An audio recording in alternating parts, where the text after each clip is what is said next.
ఏమన్నా రాజకీయాల్లోకి వచ్చే ఉద్దేశం ఉందా? వస్తే ఏ పార్టీకి సపోర్ట్ చేస్తారు? రాజమండ్రి ఆఫర్ చేశారు పార్టీ వాళ్ళు, ఏ పార్టీ నుంచి? వైఎస్ఆర్సీపీ నుంచి. అయితే నేను ఫీల్ అయింది ఏంటంటే, నేను ఎక్కడో తెలంగాణలో ఉన్నాను. తెలంగాణ నుంచి నేను వచ్చి 3 నెలల లోపల ఎంపీగా పోటీ చేయడం కరెక్ట్ కాదు ఒకటి. రెండోది, తెలంగాణ వదిలేసి టోటల్గా రావాలంటే ఇమీడియట్గా కష్టం. మరి 3 రోజులు ఇక్కడ 3 రోజులు అక్కడ అంటే గెలిచిన తర్వాత అది ఇంకా పెద్ద తప్పు అవుతుంది. ఎందుకంటే ప్రజలు ఎన్నికల్లో మనల్ని అవకాశం ఇవ్వడమే వాళ్ళ కష్టాలను దూరం చేయడానికి, చూసుకోవడానికి. మరి 3 రోజులు నేను అక్కడికి వెళ్ళాలి, 3 రోజులు సినిమాలు మానేసిన అక్కడ ఇక్కడ అంటే అది కరెక్ట్ కాదు.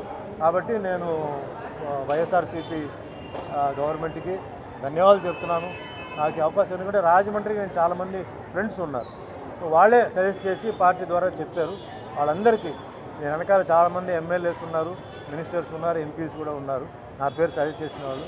అది ఎప్పుడూ నేను మర్చిపోయి, నా మీద అంత నమ్మకంతో ఒక సూటబుల్ క్యాండిడేట్ అని చెప్పడం వాళ్ళు థ్యాంక్స్. కానీ నా సైడ్లో నేను అనుకున్నది ఏంటంటే, ఒక రాజకీయ నాయకుడు అంటే ఎక్కడి నుంచో వచ్చి అక్కడ తీసేసుకొని జనాల కష్టాలు అప్పుడప్పుడు కనుక్కొని చేయడం కరెక్ట్ కాదు.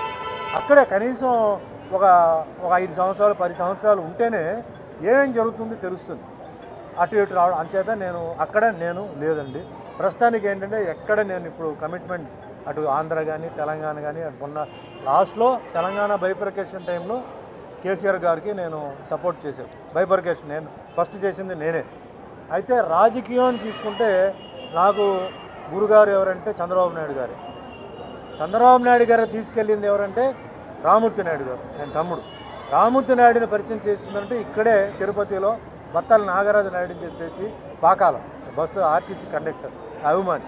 ఆయన వెళ్ళి రామ్మూర్తి నాయుడికి పరిచయం చేసి, అంటే నాకు ఎన్నో సంవత్సరాల నుంచి ఆయన అభిమాని, ఆయన తీసుకెళ్ళి చంద్రబాబు నాయుడు గారికి పరిచయం చేసి, అప్పుడు చంద్రబాబు నాయుడికి టోటల్గా నేను క్యాన్వాసింగ్ చేశాను, అంతేగాని టికెట్ అడగల.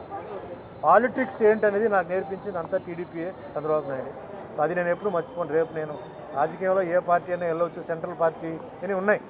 గురుగారు నాకు పాలిటిక్స్ ఎవరంటే చంద్రబాబు నాయుడు గారే, మంచి అడ్మినిస్ట్రేటర్. ఏంటంటే టైం అండి, టైంను బట్టి ఏంటంటే మనుషులు ఎక్కడో ఎవరో చేసిన తప్పుకి గురి అవుతుంటారు, చెడ్డ పేరు వస్తుంది, మళ్ళీ వస్తుంది. కానీ తప్పకుండా ఒక మంచి అడ్మినిస్ట్రేటర్ ఆయన రావాలి. ఎందుకంటే ఒక అడ్మినిస్ట్రేటర్స్ మనకు కావాలి. సో నేను ఒకటే చెప్తానండి ప్రజలకు, ఏం చెప్తానంటే, సీఎం ఎవరో చెయ్యాలి, సీఎంని ఎవరు మనం చేయాలని మీరు అది వదిలేయండి. గ్రామీణ ప్రాంతాల నుంచి నేను చెప్పేది ఏంటంటే, మీకు జీవితంలో మీకు ఎవరు హెల్ప్ చేశారు, మిత్రులు మీకు ఎవరు మీకు సాయం చేశారు కష్టాల్లో, వాళ్ళకి మీరు సపోర్ట్ చేయండి. వాళ్ళు ఏ గవర్నమెంట్ రావాలో, ఏ నాయకుడు రావాలో వాళ్ళు చూసుకుంటారు. అంటే నేను చెప్పేది సర్పంచ్ నుంచి కార్పొరేటర్ నుంచి. ఇప్పుడు గల్లీలో నీళ్లు రావట్లేదంటే సీఎం తిడితే ప్రయోజనం లేదు, కార్పొరేటర్ మీకు కావాలి.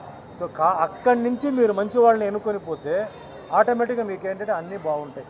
కాబట్టి ఆయన్ని సీఎంగా పెట్టాలి, ఈయన్ని తీసేయాలి అని అలా కాకుండా మీరు ఆ లెవెల్ నుంచి స్టార్ట్ చేయండి. అందరూ సుఖంగా ఉంటారు, అందరూ హ్యాపీగా ఉంటారు. నేను ఆ పార్టీ ఈ పార్టీ చెప్పను, ఎందుకంటే ఇది చాలా పెద్ద సముద్రం.